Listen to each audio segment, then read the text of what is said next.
Good Wednesday evening to you, everyone. It is good to see you, and it is good to be seen by you. Welcome to the show. I, of course, am Bill Sylvie, aka the Dungeon Delver, coming to you live, loud and clear from an undisclosed location somewhere in the swamps of Central Florida. And I hope that you guys are having an absolutely fantastic, wonderful evening. And it is Halloween Eve, I guess. Tomorrow is Halloween. Hello, Wheeling Dragon. It's good to see you. Hope you are well. James Seymour, Clark Witten, Daniel Rowan, FMCS. Good to see you. Good to see you. So I hope you're having a wonderful evening. Damien, good to see you too. Something odd happened last night, but before I get into that, before I launch into that, because it's really just a kind of technical nuts and bolts sort of thing. If you haven't already, please click the subscribe button and click the bell icon for notification. If you like these kind of live streams, regardless of what I do, if I come out and I just want to shoot the breeze with you guys, if we have a guest, if we're doing a deep dive, if it's an actual play TTRPG, an open panel with multiple guests, if you like that kind of thing with a centric focus on classic tabletop RPGs, then please click the subscribe button, click the bell icon for notification, and find out all the fun things that we like to do around here on the channel.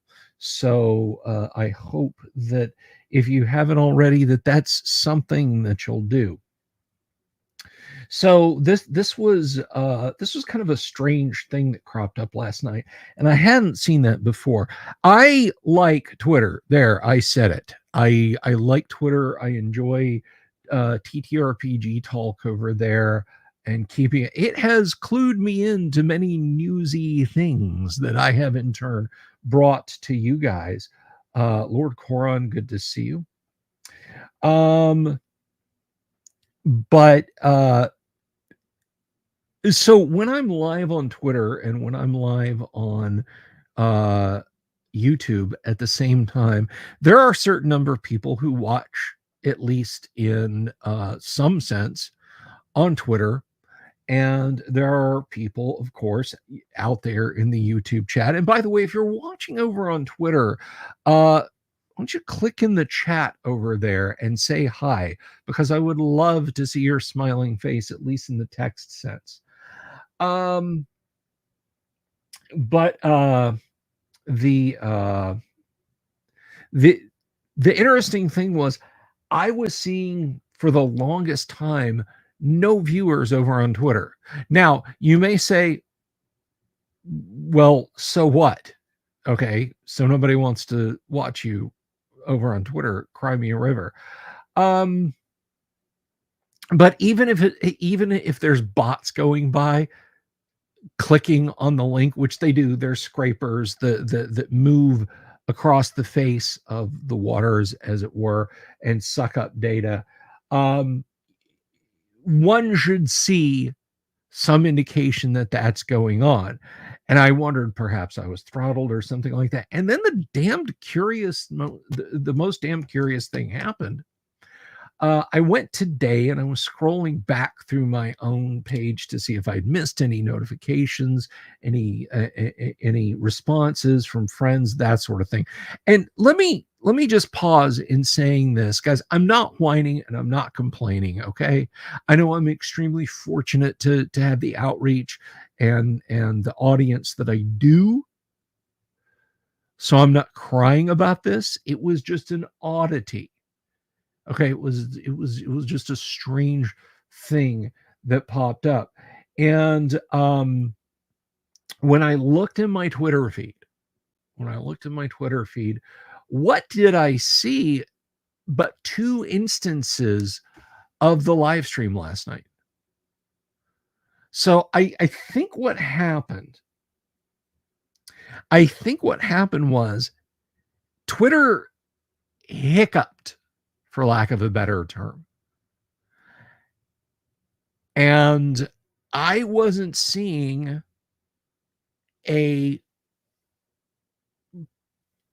instance of the broadcast that everybody else was seeing. So I don't know what was going on with that. So if you are watching this over on Twitter, please say hi. I just want to make sure everything's working, because I might miss your message. You might have something to say. You might have a question to ask me, and I don't want to miss it.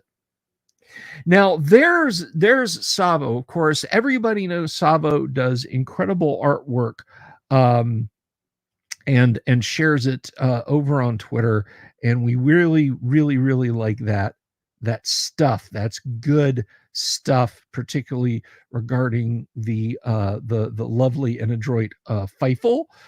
And so this came up today, and this was so damn good. I have been waiting all day to share this with you guys. So now I'm going to do that, because this is really, really cool. Yes, Sabo pays me to say this. So check this out. This is an homage to Tomb of Horrors. So TL1, for any good humored role-playing game, dungeon module TL1, Tomb of Rocky Horrors, not exactly by either Richard O'Brien or Gary Gygax, an adventure for characters who just need to use the goddamn phone. And the centerpiece is this amazing drawing. We've got Feifel's lovely friends there, and Feifel, of course, facing a Sazerac in full drag, fishnets, the spike heels, the vest, the works. This is so much fun. This is so much fun.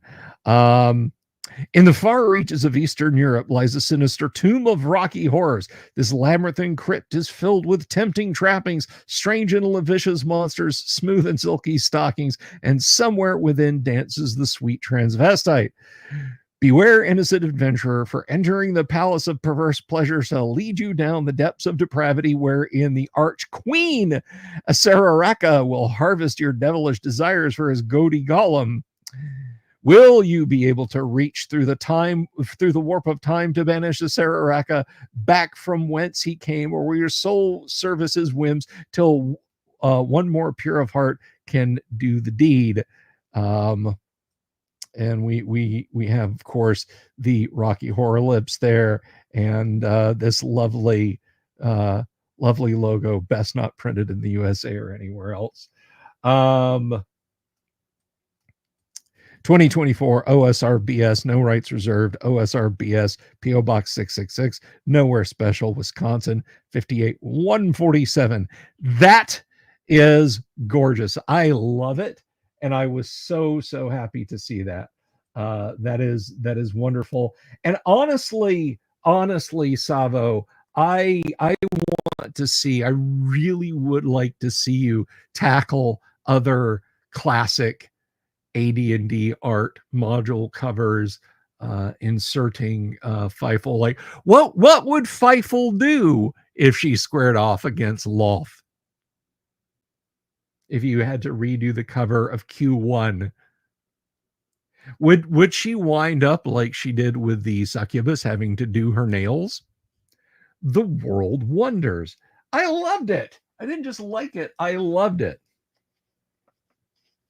She'd do her nail. Okay, all right, yeah. She would do her nails.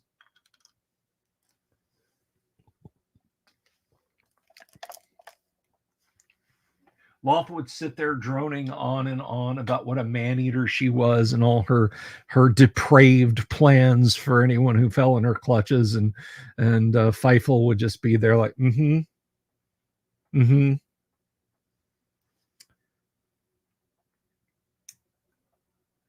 So that is an absolutely wonderful piece, and I love it.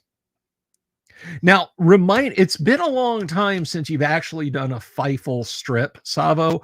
What are Feifel's companions named again? It's right on the tip of my tongues. Hello, tongue. Their names are on the tip of my tongue. I just had the one. Um, Rabovsky Turner, good to see you. Kenneth, hello. Vinny, hi, how are you? When you say Jack helped Savo, was that Lost Lore Scholar Jack?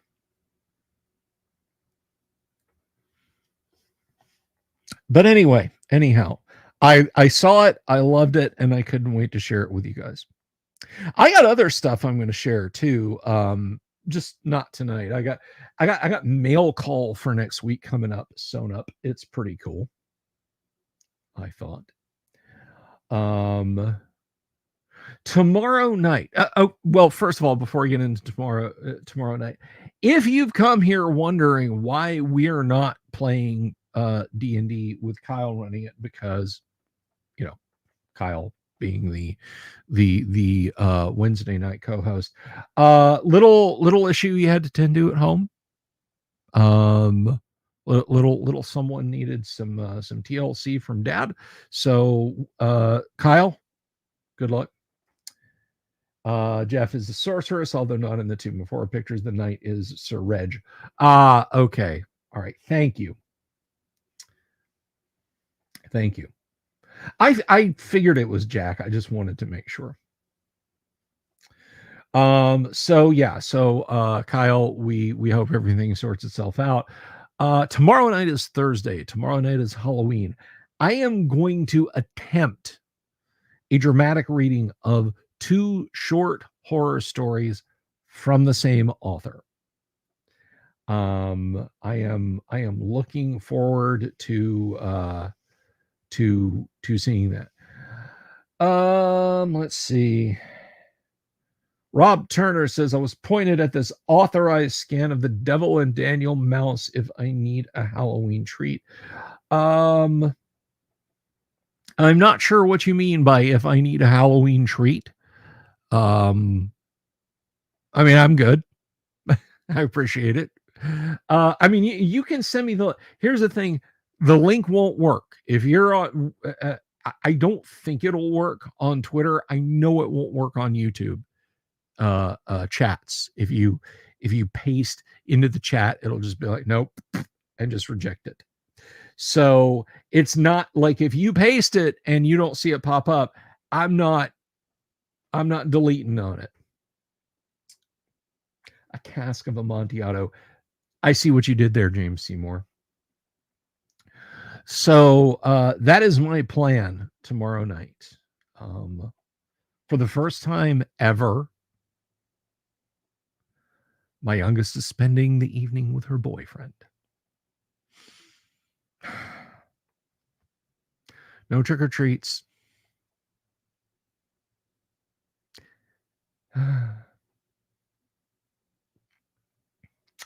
Okay, Rob, thank you very much. I mean, you can share a link with me on any social media. It just not in the live chats. I don't think it'll work. So I don't know. We may, with the exception of our neighbors. I don't know. I'll talk to the missus tomorrow. I'll go out and grab some candy. If she wants to hand out candy for a while, but I will definitely make sure that our neighbor's little one and the kids across the street, whatever, that they get some. But let's see what else. Friday we're playing Gamma World. Gamma World crew is back on Friday. We had our spooky Halloween Shocktober mini campaign, and yeah, so that is what's happening Friday. Let's see notifications. I see. Okay, all right. So what's interesting about this And I got to make sure it doesn't start playing. Good, it's not going to start playing. Um, what's interesting about this is if you are not a fan of the film Rock and Rule, which I've talked about on the show before, you definitely should be. If you like wizards, if you like heavy metal, if you like American pop, um, gosh, what else? If you like that oeuvre of adult animation from the 70s through the early 80s, you should definitely watch Rock and Roll. It is really good, and it's got a good soundtrack to it. If I have a single gripe, is that it hints at a depth that it doesn't really plumb from time to time in terms of world building and character building.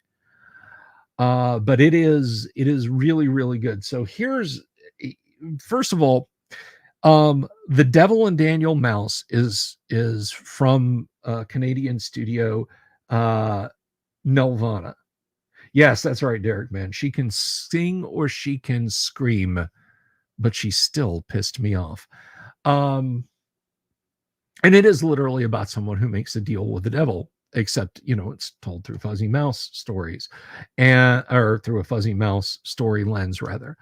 Um, it apparently worked to inspire Rock and Roll, the plot of Rock and Roll. Nelvana was poised to be one of those studios that was producing quality adult animation. Again, The Devil and Daniel Mouse kind of sits on the bubble, but we had Cosmic Christmas, which I'm going to put a pin in to come back around to. But Rock and Roll was their jewel in the crown. Rock and Roll was going to be their big breakaway hit. Unfortunately, Rock and Roll was a bit of a bomb. But that's okay, because there's a lot of those movies that in the 70s and 80s animation, they became cult favorites and saw redistribution through midnight movie showings and cable showings and rentals and special editions and tours and showings and the soundtrack is fantastic. So they could clearly make a lot of money with the soundtrack, right? That is correct, Derek Man. Derek Man. That's right, man. After Rock and Roll came out, Nelvana's studios caught fire. The negatives for Rock and Roll, as I understand it, the master tapes for the soundtrack, the music, the individual music cuts, and the film score, all of the cells, the maquettes that they used, because there actually are some maquettes that they used to draw reference images from, all gone. The 35 millimeter prints that remain and whatever promo posters they sent out, that's it. That's all that remains of Rock and Roll. HBO would show it occasionally, late night fare. It's like you might get 2 showings in a month at, like, midnight on a Saturday and 1:45 on a Monday morning, Sunday into Monday.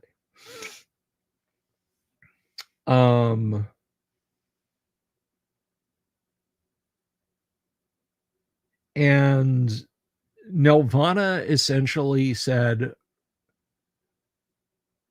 well, Rock and Roll bombed and our studios burned down. They shifted gears straight into the Care Bears and other saccharine toddler level animation. and became very successful. I should point that out. I don't begrudge them their success. It's just that it was gone. Animated film with David Bowie and other rock stars. Uh, it's not rock and roll. Yes, they did. They based Mock on, like, he was kind of an amalgam of Lou Reed and David Bowie and Iggy Pop and Mick Jagger, all kind of mixed up together in this towering, psychopathic, arrogant rock god who was out to take over the world with rock music. He just needed one perfect voice to accomplish this feat with. Senpai did notice you. Hello, Jack. It is good to see you. You are up horribly late or dreadfully early, one of the two. By the way, good show on providing dear Savo with that amazing cover. We were just showing that off before you got here. But they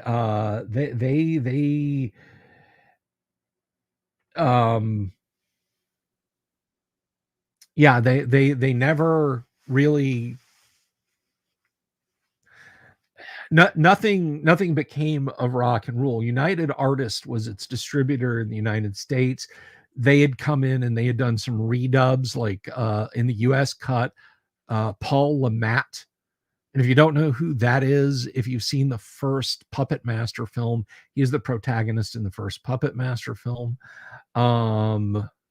At least I think it's the first Puppet Master film. But he also plays in American Graffiti. He's one of the main characters in American Graffiti. But Paul Lamette was switched for one of the voice actors and a few others. There were a few others. But that was kind of it. And whatever was struck off of the 35 millimeter prints, not the negatives, but what was ever struck off of the 35 millimeter prints was it.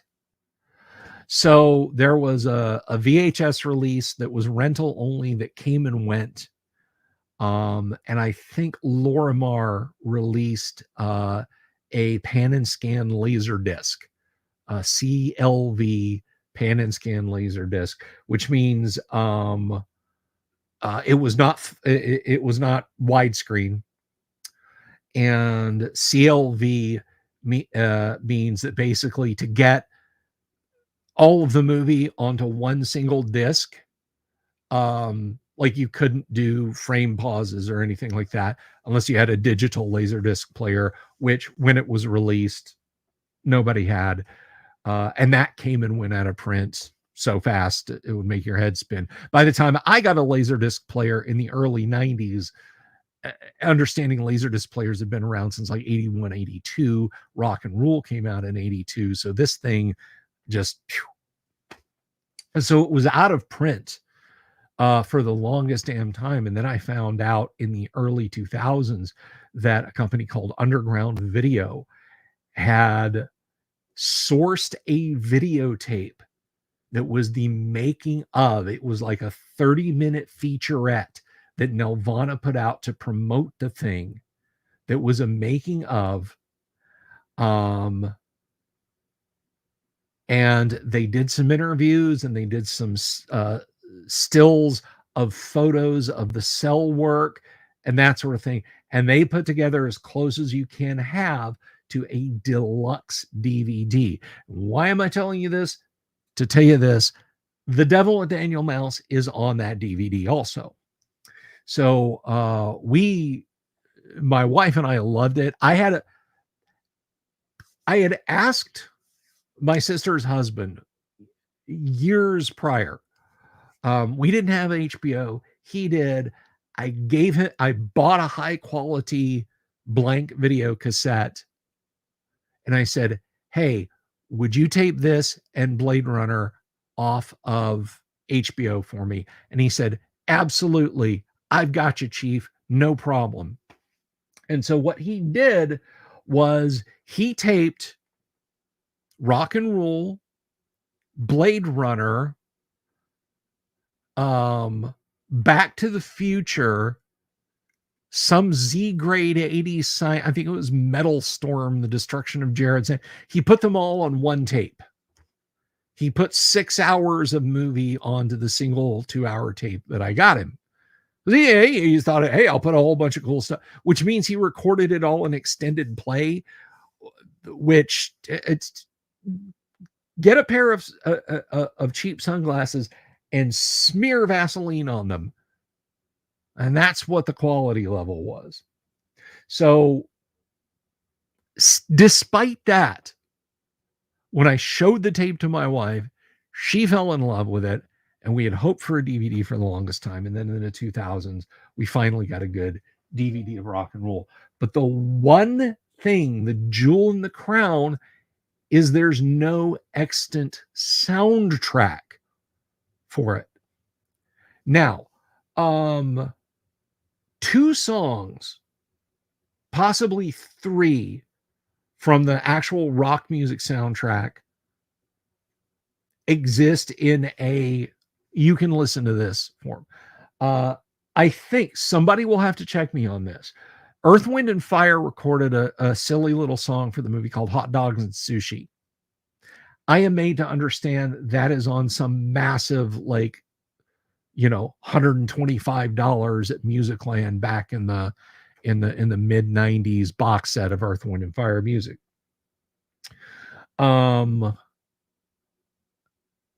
Born to Raise Hell is an absolutely blistering track from Cheap Trick. They had a master of that. They struck that in studio space on their own and sent a copy to Nelvana. So when they released the America box set in the 90s, box set compilations of bands' music were a huge thing in the 90s if you're not a Gen Xer. So Born to Raise Hell is actually out there. I have that on CD. We got a promo for that box set when I was working at Musicland. And one of the tracks was Born to Raise Hell. I was bouncing off the walls. Nobody else knew the song. They were like, it's just Cheap Trick leaning very heavy into hard rock. Why do you love this so much? The only other track to escape the fire was Angel's song.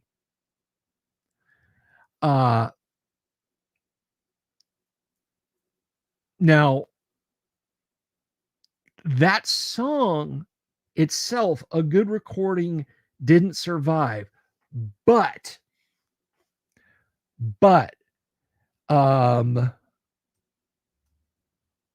and I'll share the link with you guys. If you want to know what the song sounded like as far as the actual music, let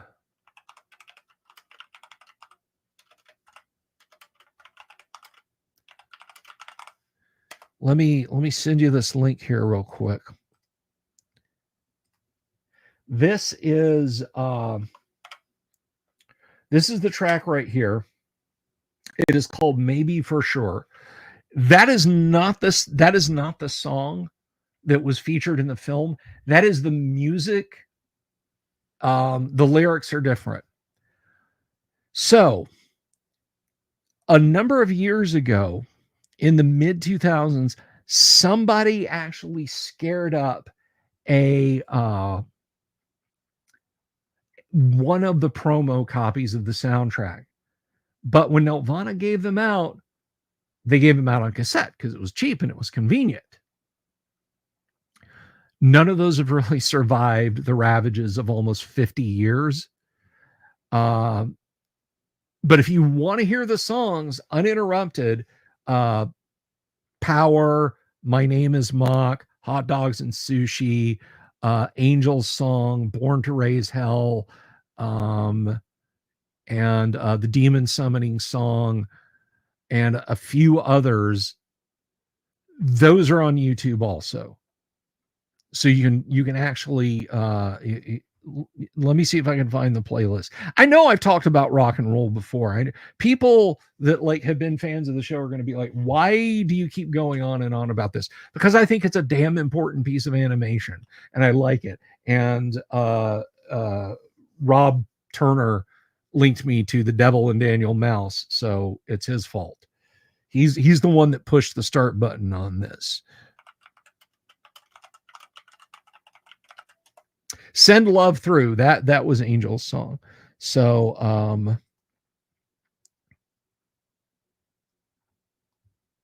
So here's what this person put up. After months of going through various sources and playing around with audio programs, I'm pretty sure this is the best I could come up with. Here's the entirety of the rock and roll soundtrack. Everything but Send Love Through is here. I'd include it, but since I am not skillful in removing overlapping sound effects and voices, I decided to leave it out until someone could donate their version to be used here. I'm sure you can find the song elsewhere. Well, maybe for sure is as close as we're going to get.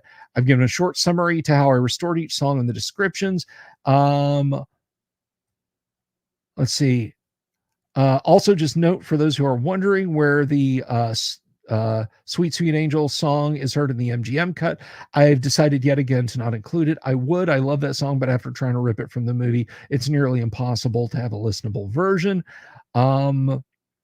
They made an album cover, yada yada. So here is the playlist if you guys want to listen to this.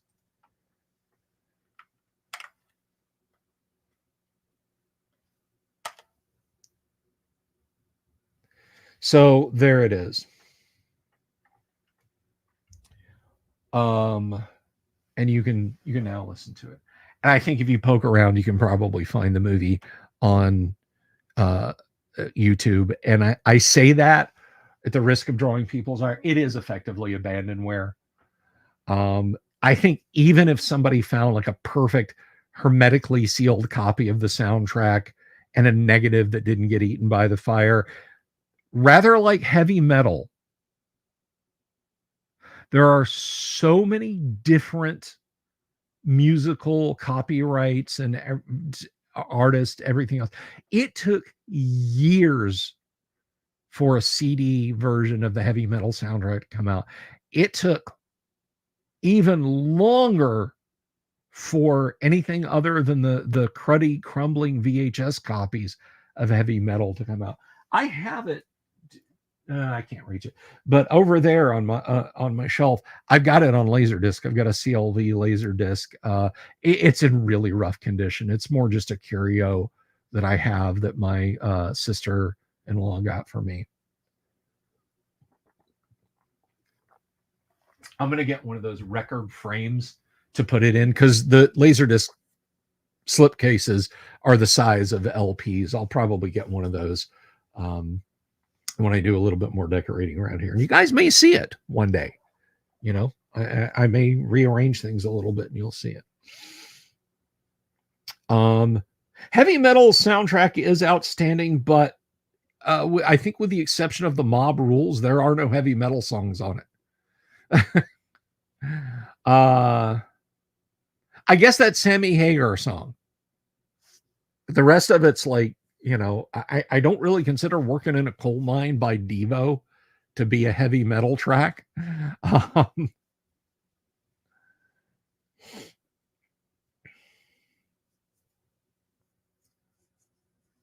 You know, I would have thought that a heavy metal soundtrack would be heavy metal.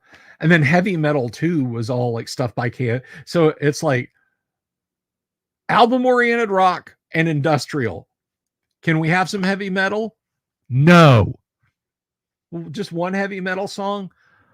Fine. Here's Black Sabbath, but fronted by Ronnie James Dio. Not that there's anything wrong with Black Sabbath being fronted by Ronnie James Dio. May he rest in peace. Thank you for hanging out with us just the same, Wheeling Dragon. We love you. Take care. So anyway, to bring this back around to tabletop gaming, there are so many gameable things in those early animations. There's actually a Wizards RPG which I know has nothing to do with heavy metal or rock and roll, other than its 70s style animation. But there is a Wizards RPG, and it's not old. It's not like, well, the movie Wizards came out, and then a few years later the RPG came out. No, it let's see here. Let's look that up. Um,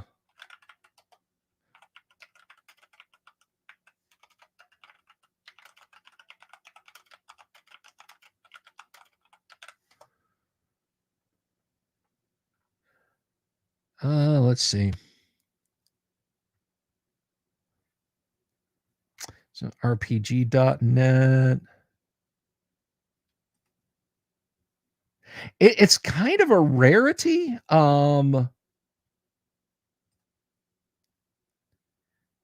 Here, you know what? Maybe I could probably do better with just going with images.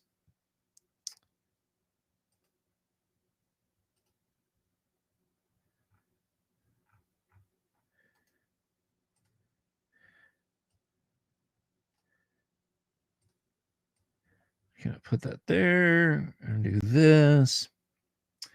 Now, I can't speak for any alleged quality. Oh, Fire and Ice. Thank you. Yes, Fire and Ice is another one. Now, there recently, very recently, a Fire and Ice RPG came out. Come on. Or not, I'm sorry, not an RPG, but a miniatures game, a Fire and Ice miniatures game came out. So yeah, that is Wit Publications presents Ralph Bakshi's Wizards, and you got Peace sitting on the back of the mutant horse. So if you don't know the lowdown on Wizards, um, basically what happens is in Wizards there's the Great War of Fire, right? Nuclear war. And then 4 million years, a radiation cloud forms around the earth, poisons everything, mutates everything. And 4 million years in the future, uh, magic is returned. You got elves, dwarves, fairies, um, so on and etc. And you have two brothers. You have uh, was it a Wolfsbane? No. Anyway, you got two brothers who are wizards. One wants to take over the world. One just wants to boink his girlfriend Eleanor, and it's a cartoon fantasy adventure story. And so I guess this RPG kind of follows things along. There's a write up on this website. Let me see if I can find it. That was a WebP. WebP users straight to jail. Straight to jail. You should go straight to jail.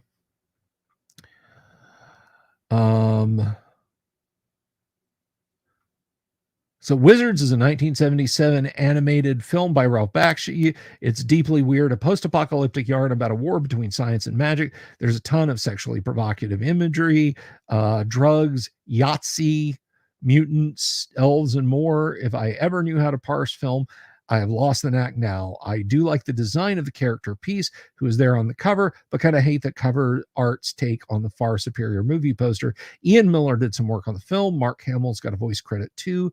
So 15 years later, Wit Publication decided what the world needed was an RPG adaptation of a psychedelic cult classic cartoon. I have no idea why this exists. I'm often not a fan of using black and white movie stills to illustrate a book, but I truly don't understand why they chose to fill this book with crummy drawings that imitate the movie art. The system is pretty shrug-worthy. So many question marks on this, so little desire to find answers. Ouch. So, not much nice to say about Wizards the RPG from back in 2021. That is Stu Horvath posting that from his vintage RPG site, and I'll share the link. So,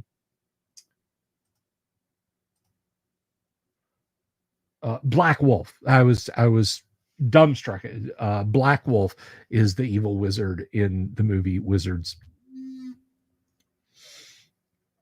Um,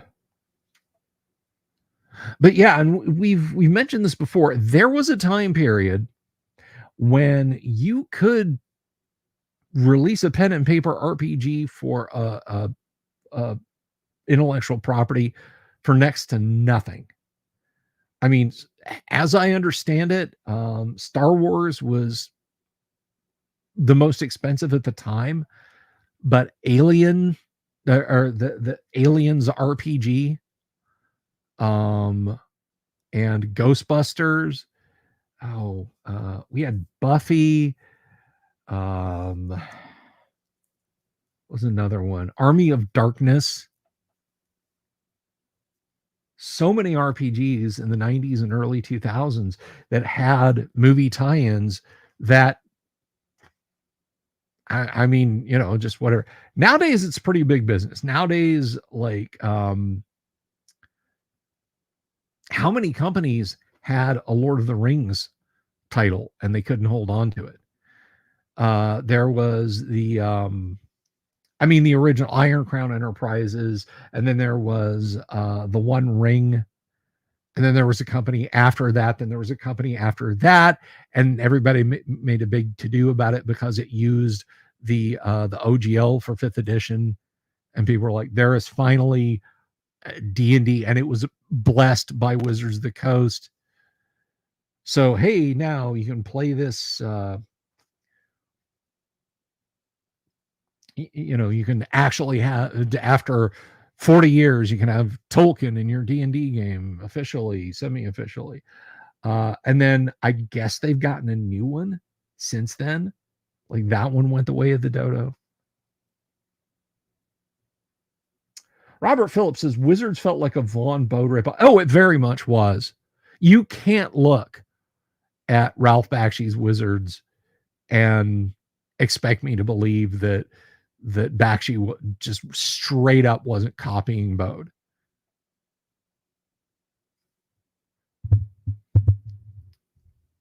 A Fritz the Cat RPG. Oh, hard pass on that one.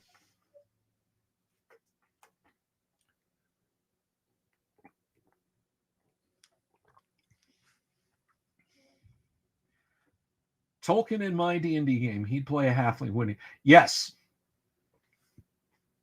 Yes. Tolkien in any D&D game would doubtlessly play a halfling. I was talking today to Yang Yanzhao. He and I were talking about Tolkien and the need to be respectful. And we were mentioning being in Japan. Now, I thought this was like for real, that like the Japanese had put this sign up, multi-language sign, saying, don't film your Insta, don't do TikTok dances, don't make fun of people, et cetera, et cetera. You're entering a shrine. This is a holy place. People worship here.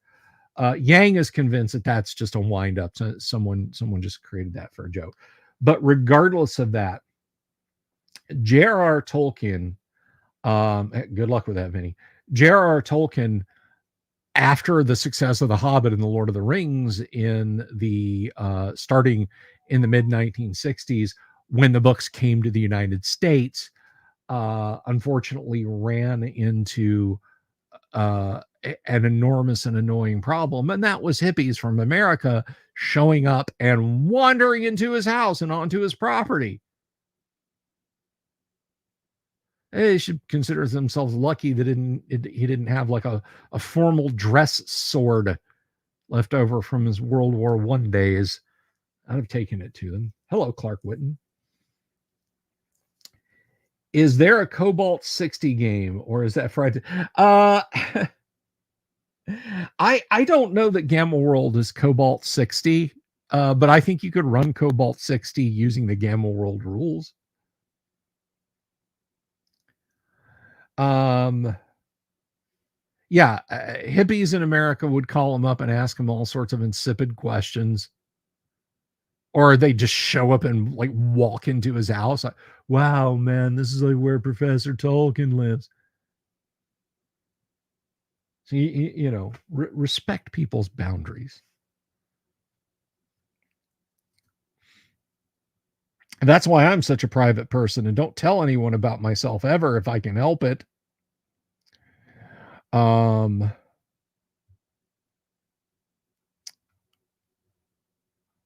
by the way, I want to give a cut while I'm thinking about this, and I know we're like 45 minutes into the show, and this may seem like an odd place to do it. I want to give a special shout out to a couple of people. First, of course, is Mr. Raltz, who was a guest on the show not that long ago. That crazy son of a gun had a very bad health scare. So, sir, please get better soon.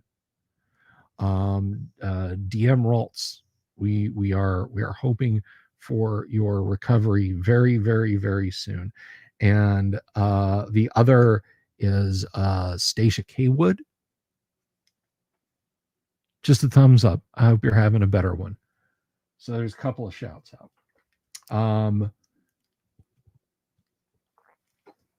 And then there are some that like I would have thought would have been prime for being tabletop RPG releases that I have never been able to figure out. Why was there no Harry Potter pen and paper tabletop RPG?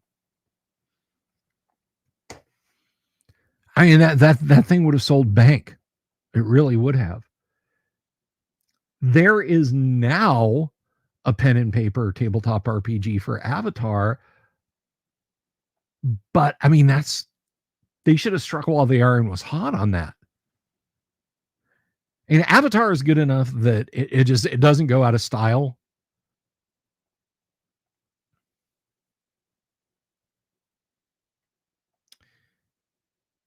Savo says he heard that she didn't quite understand the concept of RPGs. Hey, Wave of Mutilation, good to see you. Oh yeah, there was a supernatural RPG, also Recon. That is correct. I can believe that 100%, Savo, but at the same time, I can't like. How could she like just sit down with a D&D book? Because all your D&D books have this is what a role-playing game is, and then say, and this is the most popular one. I would think you'd get it. I would think you'd pick it up.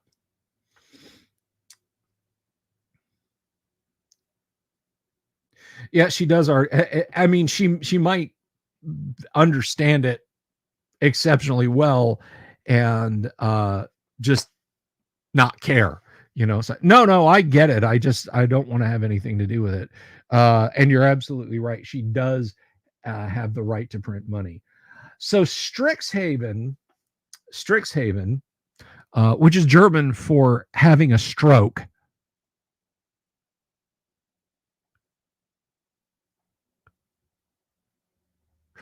Strixhaven is a magic college, and it's a very twee, safe, not at all offensive D&D setting. And a third party wrote a module, an adventure for it, where the players all work at the Strixhaven Cafe, which is a coffee bar. The official Strixhaven book has a prom in it. Like one of the adventures is go to prom. And I don't, it's my wife's cat. I that literally just Why? What? Why? Exactly.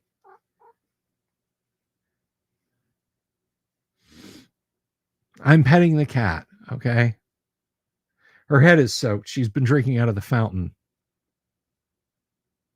We have one of those infinity fountains for the cats, and it doesn't bother her that her head gets wet, and I'll tell you why. Um, she was a kitten. She was about a year old when we got her, and at that time, um, we still had. Uh, Actually, she may have been less than a year old. Carrie had a good prom night, yeah, Jack. Um, but at that time, we still had our two old lady Labradors, and she very quickly, those were her two mommies, and she liked being with them, and she was very confused when they passed on. Well, she would get there. She is. You can see her tail, and you can see her looking between the monitors there. Um, she would sit and drink out of the water dish when they drank out of the water dish, when fresh water was put in the water dish. And of course, their heads up here, her head down here. And water, dogs' tongues work like badly shaped soup ladles. So they're essentially splashing water into their mouths, which means about 2/3 of it is coming right back out and dripping into the bowl, or in this case, on her head. And she just figured that was okay, that drinking like that was okay. And so her getting her head wet in the never-ending fountain that we've got for the cats never bothered her. Why am I in the cat seat? No kidding. She drives me bonkers. You know, say hello? Say hello, Lexi. She's purring. Don't worry. Hope you guys can hear that. Anyway, I'll put her down. So yeah, I'll be sitting, writing, playing video games, whatever, and she'll come over and tap my leg or my elbow, just and meow piteously at me. It's her world. We all just live in it. But how did we get here? Oh, we're talking about different tabletop RPG properties. I have some Lord of the Rings stuff, less than you might think. A lot of people have said before, like, oh, you must have the entire Iron Crown Enterprise. I wish I did, but I don't. Now, my buddy Kevin had or has, I don't know if he still does, a massive collection. He got the ICE box set when it came out. All the various modules and supplements and stuff. That I would dare say he has 3/4 of the entire collection of ICE MERP stuff. Now, when I say 3/4 of the entire collection, I mean most of his stuff is in pieces. Like the box contents, they're long gone. Well, the box is long gone. The contents, books have fallen apart.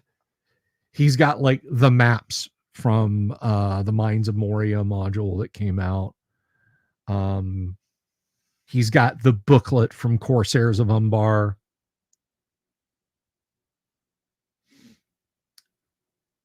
And it's not because like he just doesn't give a damn. It was just stuff that he gamed with for years. It got used on a regular basis. A MERP story. I don't have any good MERP stories. I have the arrow through the head MERP story. That's an old one, and I've told it to you guys before.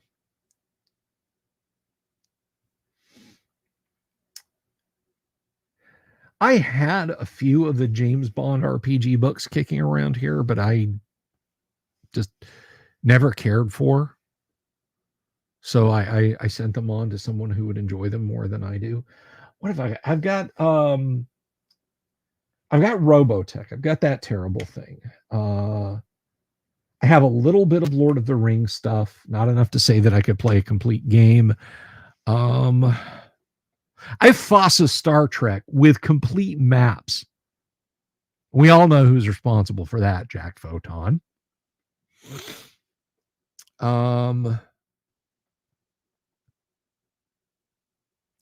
I think the FOSS's Star Wars. I have D20 Star Wars. Um, I have Volcano God's Star Wars books, his West End Game Star Wars books. Volcano God, if you're out there watching and you want them back, just let me know. Hello, Kabuki. We were just talking about how much you love AI art and how you've given up on listening to The Warning.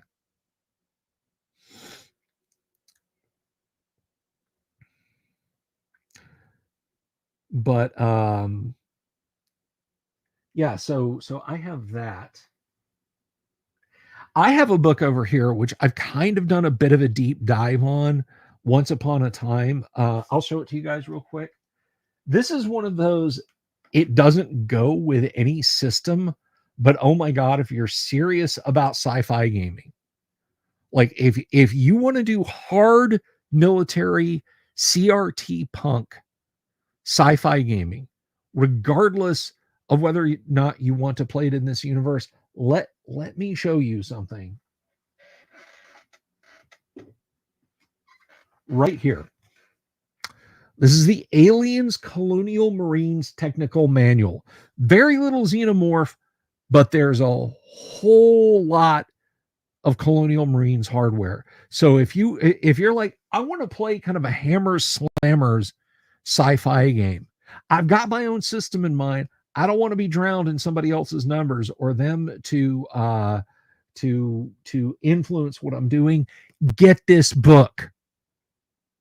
Build you a hard military SF game out of this book. Oh God, I pushed the on switch on Kabuki. So you guys enjoy hearing about the warning in the audience. I'll just leaf through this. But this has got this has got all kinds of stuff like off-route anti-personnel mines.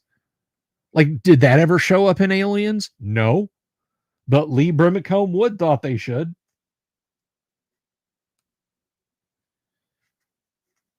The self-propelled artillery of Aliens Colonial Marines, the command version of the Aliens APC, the anti-aircraft variant,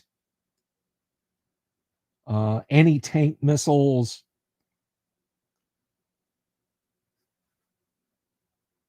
And it's just, it is so well put together. Find the sci-fi RPG that you want to build, and then if it's a hard SF game, use this as your inspiration. It is that damn good.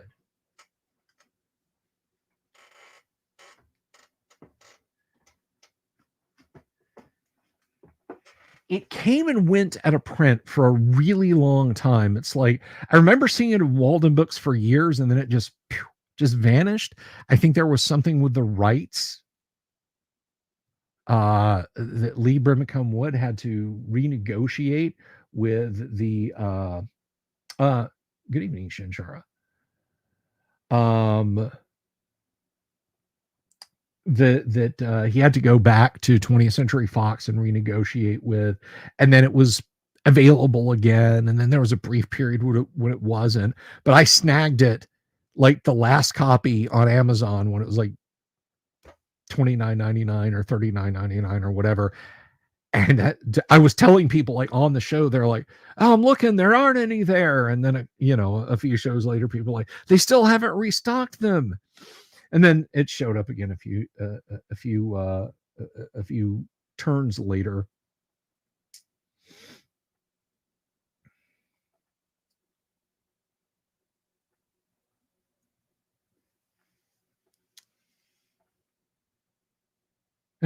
World Series and Dungeon Delver best. Okay, so I'm not a baseball guy. I only passingly care about the Atlanta Braves because when I was like 2, Dad used to take me to Braves games. So I did, in fact, see Hank Aaron in his prime playing baseball for the Braves. James Seymour, thank you for asking a D&D question. I'm going to come back to that. Now, I did watch enough Braves games that the last few years my dad was alive. Well, I shouldn't say the last few years. I mean, it was from like 1998 until 2009, I think was the last time. But we would go to Braves training games when they played out at Disney World for spring games. The tickets were exceptionally cheap.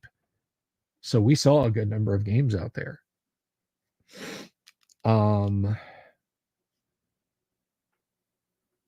Take care, Robert. Thank you for hanging out with us tonight. And thank you for the link to the Devil and Daniel Mouse. I do appreciate it. Sabo has an RPG question. I'm going to pin that one and ask your question, and I will pin it and I will come back to it. But anyway, I do know that apparently a Yankees fan like spoiled a play. I guess a Dodgers catcher went up and caught a foul ball. Now, this is the World Series. If I'm going to wrench the ball out of the catcher's glove or out of the fielder's glove, I'm not going to throw it back on the the diamond, which I guess he did. The guy got okay. Thank you. Get out of town. That's great. That is so cool, Clark. That is very neat. Michael Connor, good to see you. The play wasn't okay. All right. See, I only know in passing, like I only know peripherally. College football is my jam. All right, Savo. What is the best game system for a low fantasy setting for characters who are only marginally heroic, i.e., not too powerful?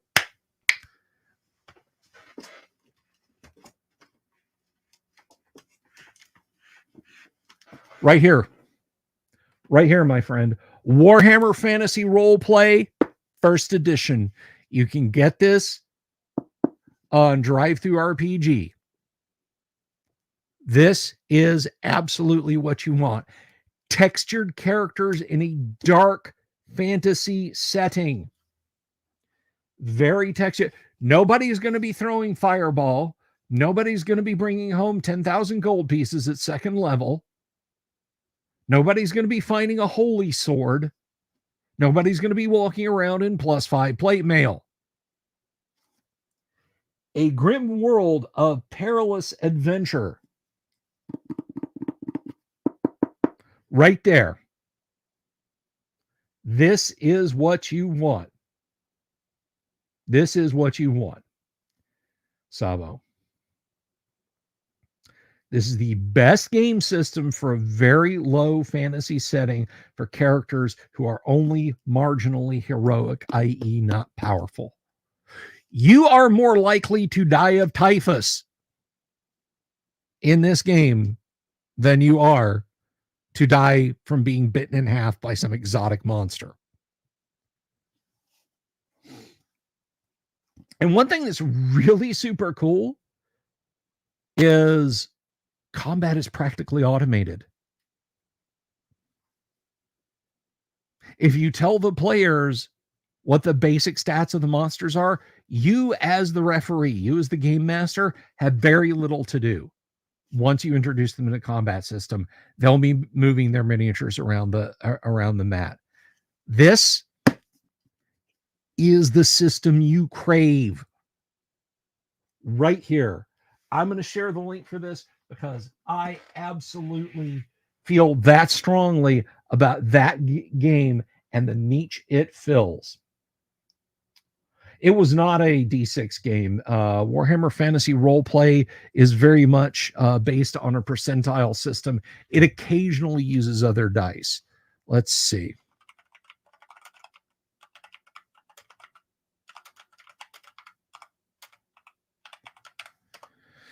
I am going to find this right now.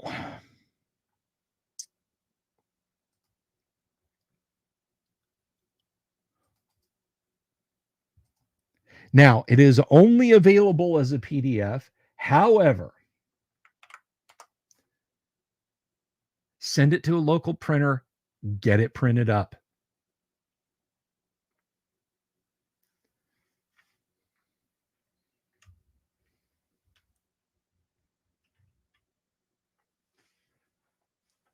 That is an absolutely fabulous game.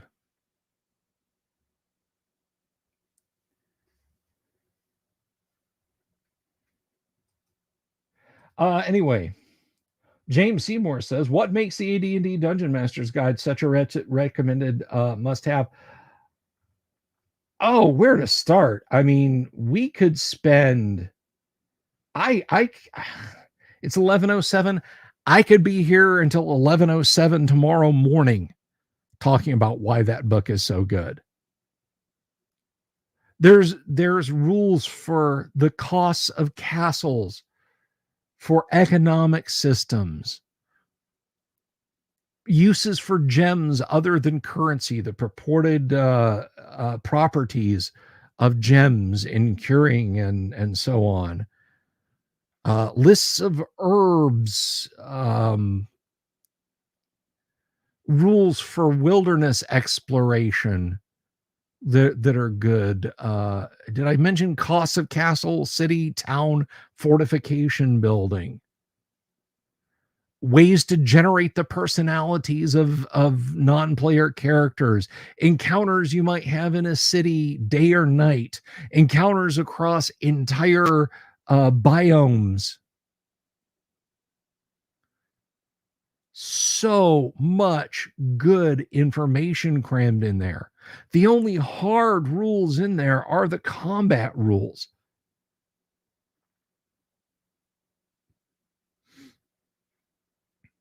Do recommend. Yeah, and it's full of great role-playing theory. Ah, yes, it is, Jay. So I hope that answers that question.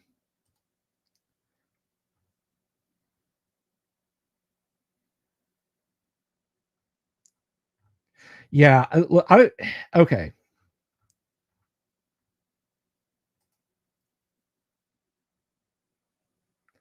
I may draw some ire about this, but I I have played lots of Hero System over the years. I started playing Hero System uh I should say fully. I first played it in like 1984 when I was 14. When I was 19, I jumped into it and played it for years off and on. It was like 2019 was the last time I sat down and seriously played it. I have built many characters. We have played many genres with it: fantasy, science fiction, hero, modern, agent. We even made a go at a BattleTech type game, but it kind of fell apart actually mid-session because I just it doesn't do giant stompy robots. And I'm going to get to that in a second. Well, thank you for hanging out with us, great old ones.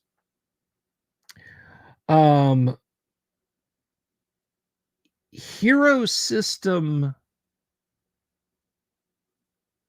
is an amazing rule system. It you can build anything, you can simulate everything with Hero System, except for mechs. I wouldn't recommend anyone play it. Look, I think I'm a pretty smart fellow, okay? Now I'm old and my brain is slowing down. I get that. Hero System got 1989 to 2019. And I never had anything approaching system mastery of Hero System. You can play AD&D first edition for a few years, I think, if you're of average intelligence, and get a pretty good handle on system mastery. I love it too, Michael. Don't misunderstand what I'm saying. I love it too. And Wave of Mutilation hits on my perfect gripe. Okay. You can do Max and Hero System. It's armor and energy blast with a focus.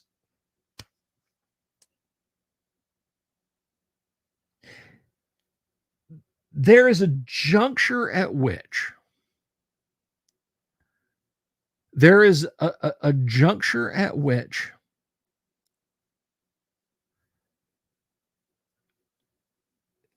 your game becomes too generic to a,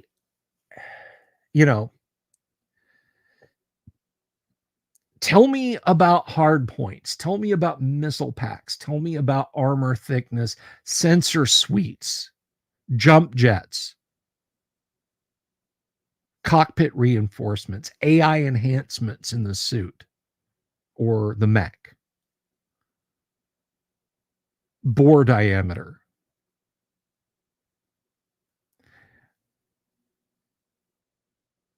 Hero System boils all that stuff off. Well, it's a 6x6 armor piercing auto fire RKA with charges. Well, I mean, okay, I want a pulse laser. Do you see what I'm saying? It suffers from being a little too and for some systems that's fine, but if I'm playing in the old west, I don't it, it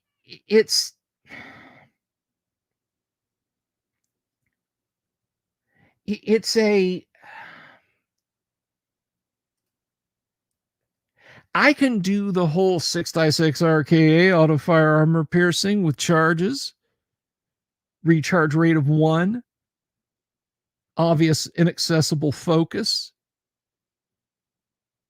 with a 1-phase delay, no knockback, 2 times stun multiplier. For some reason, if you tell me about that, and I'm thinking in terms of a superhero game, it's okay, it grokks.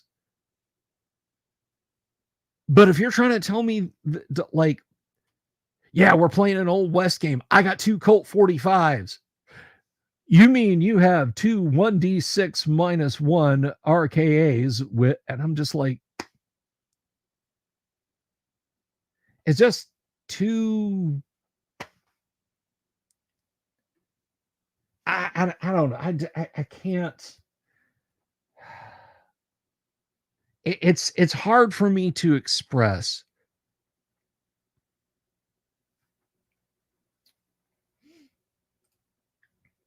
It's hard for me to express. Recon asks me, what are my thoughts on the Hermit by Trollord Games? Let me tell you, I was exactly. It's too reductive. When I was working on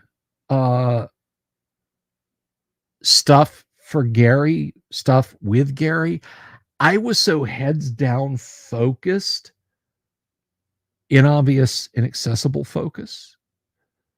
Little joke for my champions friends out there. I was so focused on working on Gary's stuff to get it published, which it will never be. It is what it is. that I couldn't.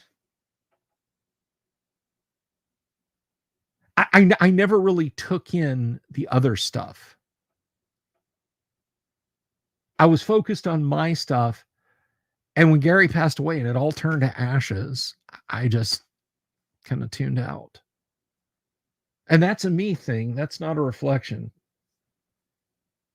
No, inobvious, inaccessible. It was an IIF, not an OAF, not an OIF, but an IIF. I don't necessarily agree with that, Michael.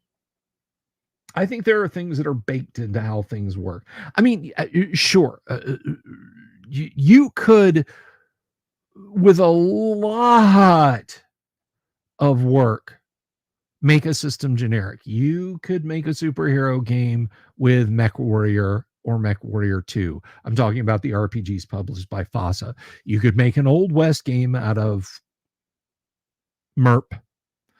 You could make a space exploration game uh, with Boot Hill. But I mean that's like me saying, uh, you know, well, with just a little bit of work, you can make my house into a launch tower for firing. Um, and I don't. I don't agree. I think there are systems that are generic. I have talked before about taking Six Guns and Sorcery, Mutants and Magic, and Expedition of the Barrier Peaks, and doing a grand mashup, and out the other end comes a science fiction role-playing game. I don't mean a science fantasy role-playing game. I mean a science fiction role-playing game. You know, you ditch the magic, you just use psionics if you want something magic-like in the game, and boom, you're good to go. Um, but I don't necessarily think that should be a goal. I think games that are flavorful within themselves are only are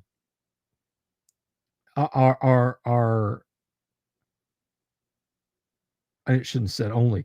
I think games that are flavorful within themselves and are genre specific to themselves can be really really awesome, and I consider the various flavors of D&D to be that. I think the reductive idea of one system to rule them all, one system to find them, one system to bring them all, and in the formulas bind them is not necessarily a good design goal. I don't think that a good positive design goal and that a given outcome should be that everything should sound and play and read so that you can just pop this body shell off and put this on. I have an SUV outside. Could you lift the body completely off of it? No, it's a unibody, as vehicles are these days. Could you cut it down and turn it into a sports car? Probably. Would it be good? No. Could I go buy a Lamborghini Diablo and use it to haul lumber from Home Depot back to my house if I had a project? Yeah. Would that be a good use? No.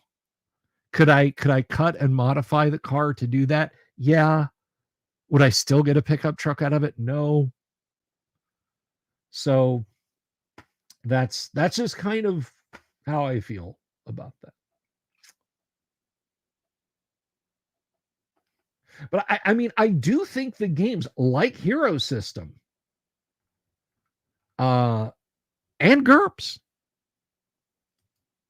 are very good at what they do. I think a prime example of where it breaks is Palladium. Some people think this is a bug. Other people think this is a feature. I fall into the bug category. That you have Palladium systems where there are handheld. I don't mean handheld weapons like a rocket launcher on your shoulder. I mean pew pew that do mega damage. Which means that if you just say, "Oh yeah, you know, there's a Macross mech in this game," somebody with a pistol is blowing holes in your Valkyrie or your Officer's Pod Glaug or into the side of the SDF-1. I think Dracula in the Palladium horror punches mega damage, which, to be fair, the idea of Dracula punching his way into his Entreaty battle pod is actually kind of viscerally, my 13-year-old self would be like, it's totally wicked.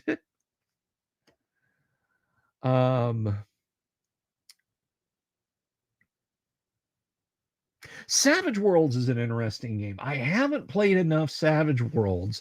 I did, believe it or not, to swing back into the into the lane of Robotech and Palladium. I played a few sessions of the Savage World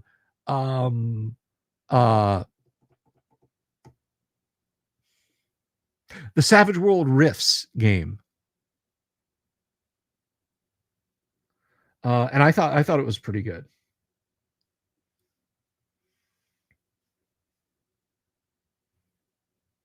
That's a good point, Jack. That's a very good point. Old Grognard. Hello, good to see you. And now you want a Dracula versus the giant robots encounter.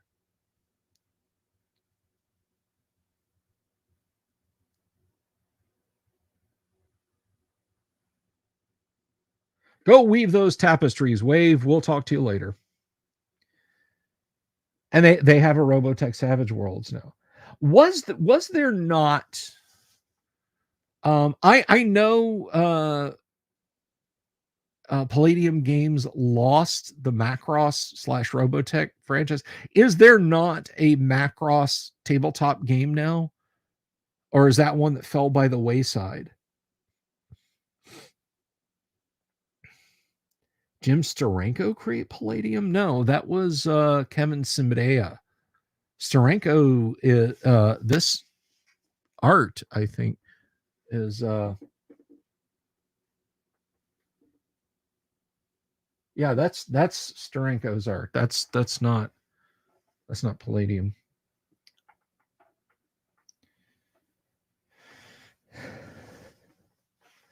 Yeah, I remember I get excited because I was seeing the miniatures, like the CGI renders of what the new miniatures would look like, and they're like, "Hey, we're starting afresh."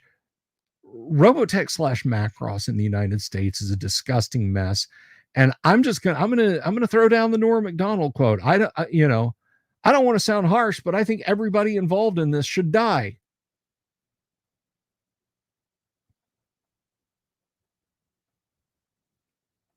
Cleopatra 2520. I'm amazed it doesn't have one. That's one of those that you would think would be so low tier, such low hanging fruit, that somebody would have picked it up. Now I want to look.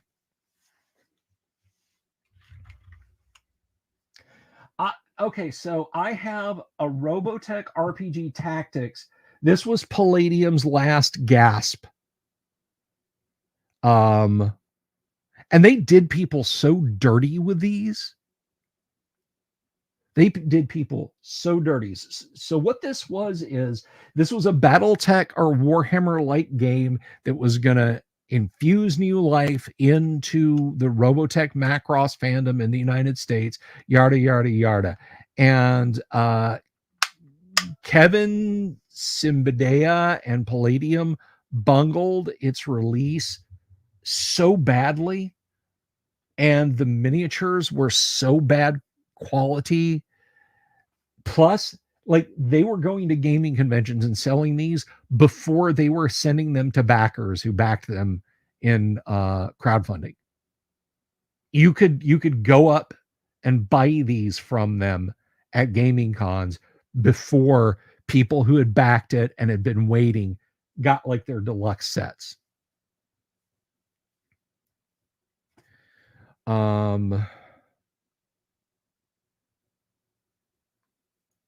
So I don't know where Volcano God got this. He gave me this set and was like, here, It's just full of giant robot minis that my stepson and I put together.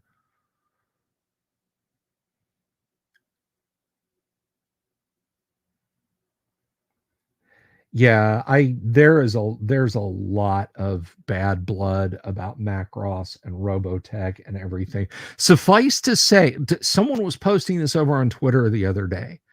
Um, the cool old Macross mechs, models and toys that, granted, they had Robotech packaging, but I mean, you could get kits like Bandai kits and that sort of thing here in the States. Thanks to Harmony Gold, and in part thanks to the bungling of Palladium, you have to buy those as imports, and they're hundreds of dollars. I think like a 172, which is only about that tall, Destroid, which is like, for Battletech fans, Archer, Warhammer Rifleman, Longbow, Crusader, so on. Those are like 70 or 80 bucks. Something bigger and more complex, like 144 scale Valkyrie or something like that, yeah, that's 130, 140 bucks. You used to just be able to go into local science fiction and say, oh, I want to build a Valkyrie kit. I think I'm going to build a Super Valkyrie. $9.99, sure, no problem.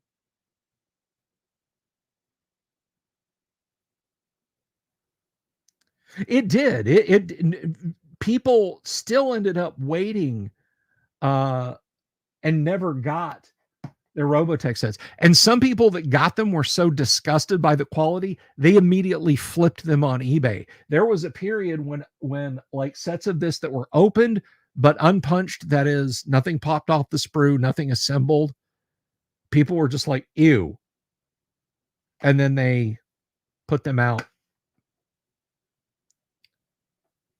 They put them out there. I mean, personally, if you know where to get the models, STLs of the models, just download them and send them to somebody to print. If you know somebody with a 3D resin printer, or if you don't mind the striated quality of filament, just go that route. Honestly, don't give Harmony Gold, or the knuckleheads who are responsible for the ridiculous cockamamie deals. Don't give them any money. So,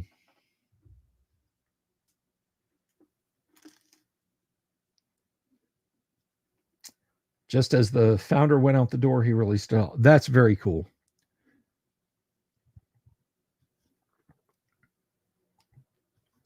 This is one of those things. The Harmony, the matter of the Macross mechs, and if I thought more of you guys 3D printed, I would share STL links with you. But that, and like the Star Wars books, I mean, the Star Wars books are no longer in print, so obviously, sure, share and share alike. And the Macross STLs and so on. You know, Harmony Gold sued FASA, and FASA stood fast on the idea of, you can't prove what IP anybody owns stateside for Macross, and won in court. So as far as I'm concerned, until or unless I get a phone call from somebody in Japan politely asking me not to share those designs around and talk about how cool it is to just download and print your own Macross mechs, I'm going to keep doing it. Playing some games. How is running Secrets of Saltmarsh in Castles and Crusades? I've never done it. What is the RPG you can die during character creation? Traveler version 1.0. So here's what happens. FMCS Recon asks, Traveler is the game. The better of a when Traveler begins, the assumption is you have been in the military for a period of time, and that you are going to cashier out. And two things occur. You have to go through uh, years of service, and you roll on event charts in the years of service. The longer you stay in, the more probable it is, just based on a simple probability curve, that you are going to die at some point in your service career. But if you don't, if you make it all the way to the point where you're like, that's it, I went through 10 terms and retired as an admiral with 500,000 credits to my name. If the dice favored you, you can do that. You may go, okay, my first term is an ensign. I rolled up some pretty good stats. Let's go. First term is an ensign. Death. Which I think they later took down to like permanent injury, and it would take off your stats, like it would remove some from your stats. And when you hit a certain point, just you couldn't use that character anymore, or you couldn't be in the service anymore. Like after that point, just you can't keep rolling on the service tables. You're cashiered out. I think I could be wrong about that. I could be misremembering.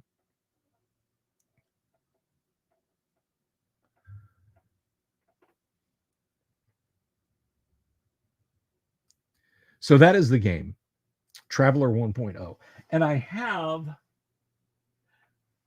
an omnibus hardback of it around here. We actually played Traveler for a good few minutes here on the show a year or so back.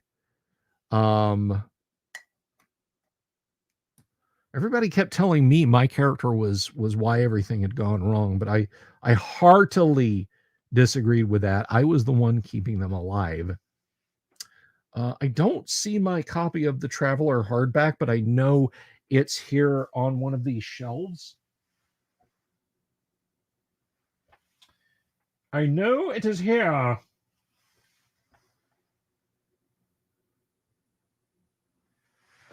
Anyway, you can get all of the Traveler books in a single hardback, printed on Drive-Thru RPG, because that's where it came from. Yeah, it's that one. That sounds right, Patty. You could go through you could go through 30 years of service. And again, retire as a rear admiral with your own starship, 1,500,000 in the bank, maybe a couple battle dress uniforms, power armor. That's Traveler called power armor. Sitting in cold storage. No, they're not in the hurricane trash bag. That was on standby. I never packed anything up, but that was on standby.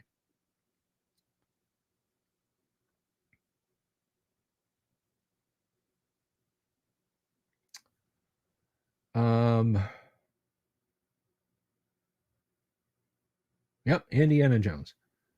There's an urban legend about Indiana Jones, the RPG, which is funny, and I have to be careful. Okay. So the guys at FASA had to send everything to TSR, had to send everything to Lucasfilm for approval that they were doing. George wanted everything locked down, and basically the FASA works became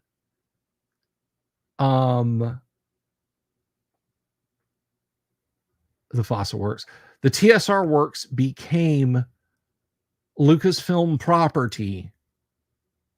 I don't remember exactly how that works, but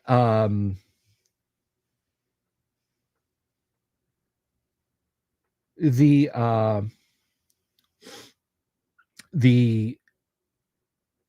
cardboard cutouts for German National Socialist Workers Party soldiers, the artwork was trademarked by Lucasfilm. Now, there's damn little room on a little triangular cardboard cutout stand up for anything about copyright. So, underneath these soldiers was the common German abbreviation for National Workers, Socialist, whatever,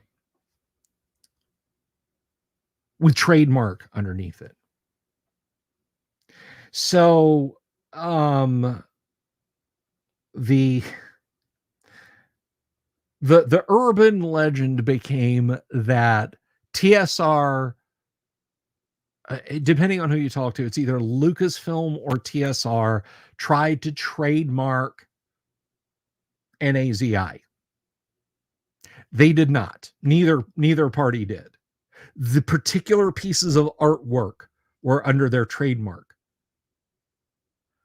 But when you're talking about like a 3-point font on the bottom of a little cardboard cutout counter that is an inch high, you have enough room to put a TM next to what they're called, and that's it. Be safe, James. Michael Connor asks, have I looked at the fantasy version of Traveler, Sword of Cephas, and Westlands? No, I have not. You mentioned Sword of Cephas up the chat, and that about a half an hour ago was the first time I'd heard of it.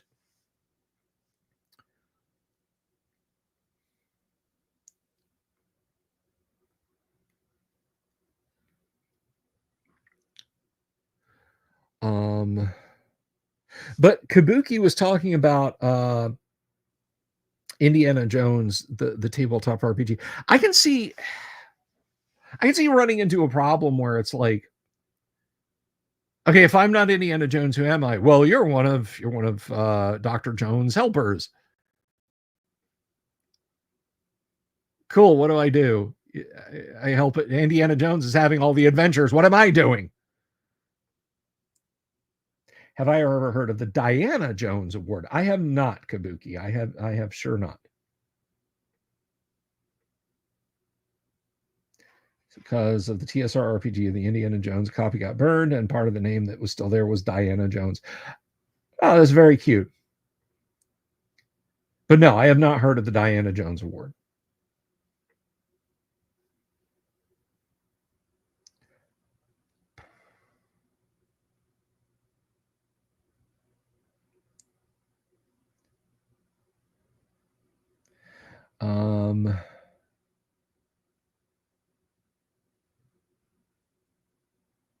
It's even triangular, like one of those standees. I like that.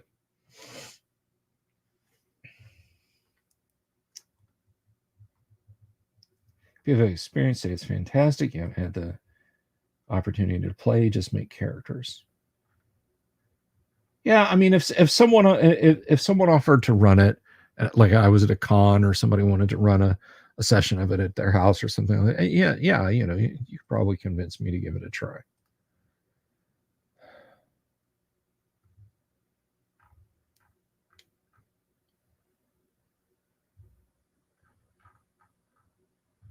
Sorry for the pause there.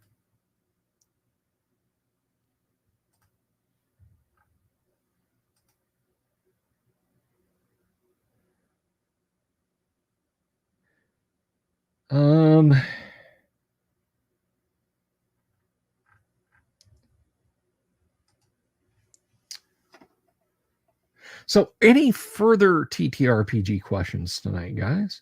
I feel like we've had a lot of fun. This has been a fun session just hanging out with y'all. I've certainly said all I'm going to say on various topics. I love sitting here hanging out. There are rules for making proper characters in Indiana Jones. You just need the NPC rules and scratched off the end.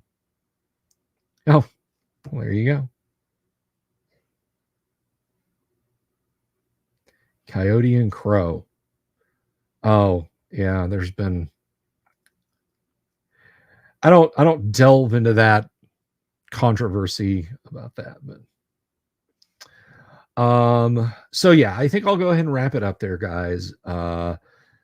Thank you all for hanging out with me tonight, despite this being kind of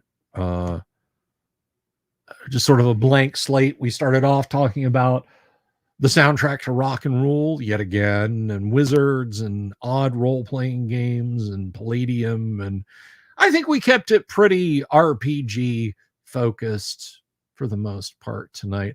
Tomorrow night, I am going to be here tomorrow night, and I am going to attempt a serious off-grid gaming is in now. Off-grid gaming is now in there. Hello, off-grid gaming. Good to see you. That's right. I am featured in the deck of many triggers. You should definitely buy yourself a copy. I do recommend. Let me be honest. Okay, I'm going to stop with the sign off for just a second. I parody myself hard in the deck of many triggers. I turned that around and pointed it at myself, is what I did with the deck of many triggers, because damn it, if you can't make fun of yourself. Hey, Imperial Ramblings, guys, you're just getting here just as I'm wrapping up. I'm so sorry. I hail you too. I hail you too, off grid. And I see your chats. I see your chats over there.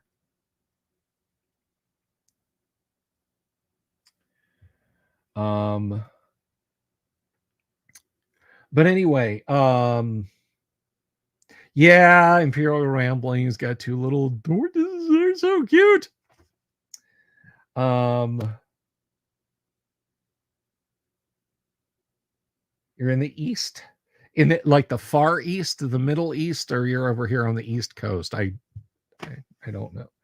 Anyway, tomorrow night I am going to attempt a serious reading of two horror suspense stories, both by an author you probably don't know, but they're both very good. They're both very good. I will try to be in good voice tomorrow night when I read those for you all. Everyone have an absolutely wonderful evening. Thank you all. Gygax or die, absolutely off grid. Gygax or die. Have a lovely evening, everybody. And listen, it's Halloween, so you better be careful going out there over the next couple of nights and keep your eyes peeled for the dreaded owlbear. Oh, and to answer Patty's question, tomorrow night we are back. I'm sorry, Friday night, we are back to first edition Gamma World. Peace. Love you all. Have you seen my owl bear?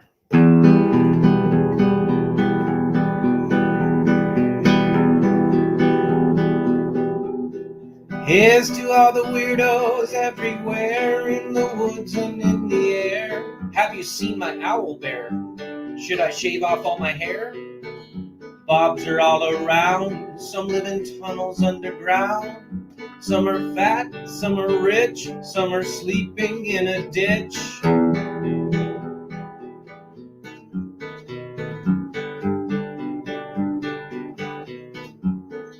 Can you ride a crooked horse without a saddle, way off course? Naked as a toad, all the way to Smoky Joe's. Have you seen the little creep driving fast in his little green Jeep? He smells like fish and brandy, but his rotten teeth look dandy. Take me to the show, I don't care if fast or slow. From action flicks to dancing dicks, just take me to the show.